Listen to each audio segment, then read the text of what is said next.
Söz Жогорку соттун өкүлү Сапияна Маргарита Насыркановага берилет. Урматтуу сот, Кыргыз Республикасынын Жогорку соту өзүнүн позициясын расмий тилде жөнөткөн, силерге берген. Уруксат этсеңер, мен ошо расмий тилде кыскача айтып койсом позицияны.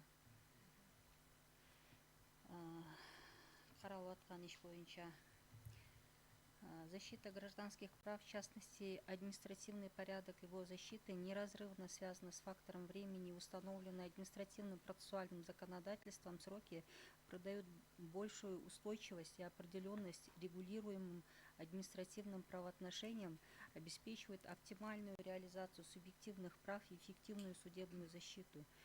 Временные ограничения, являясь процессуальным элементом укрепления принципа правовой определенности, стабильности административных актов и судебных решений, также способствуют развитию политической, экономической, правовой определенности государства и гражданского общества. Кроме того, пределы продолжительности восстановления срока исковой давности направлены не только на укрепление принципов правовой определенности, но и способствуют упорядочиванию стабильного гражданского оборота, поскольку стимулируют его участников на своевременное, добросовестное осуществление своих прав и их защиту, в частности, вечных прав.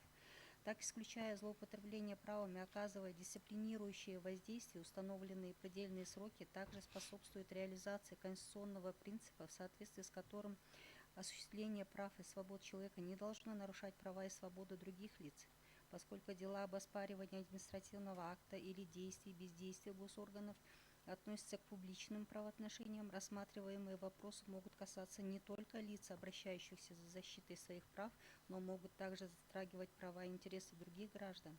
Так, отсутствие разумных временных ограничений для восстановления сроков предъявления административного иска ущемляло бы охраняемые законом права и интересы третьих лиц, в связи с чем судебная защита нарушенных или оспариваемых прав по административным делам не может осуществляться бессрочно.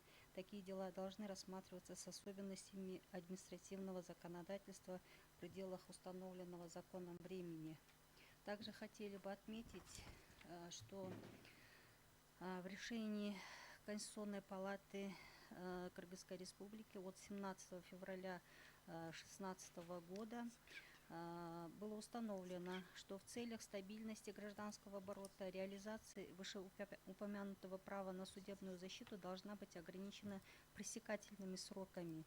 И здесь все-таки, исходя из того, что здесь общие принципы, тоже хотела бы выдержку из этого решения привести. Важным проявлением исковой давности выступает то обстоятельство, что она способствует правовой определенности и стабильности гражданских правоотношений, поскольку без срока, ограничивающего принудительную защиту нарушенного права, правообладатель получил бы возможность произвольно долго держать нарушителя своего права под угрозой судебного воздействия. Чрезмерно длительное промедление с обращением в суд грозило бы также утратой доказательств, тем самым оказалось бы затрудненным либо невозможным своевременное разрешение гражданских дел. И значение также по исковой давности, по пресекательным срокам также отмечено в решении Конституционной палаты от 3 сентября 2020 года.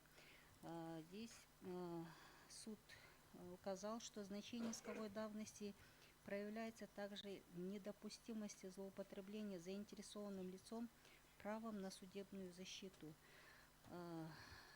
И кыскача айтканда биз өзүбүздүн позициябызды колдойбуз. Бул каралып жаткан норманы биз конституцияга каршы келбейт деп эсептейбиз.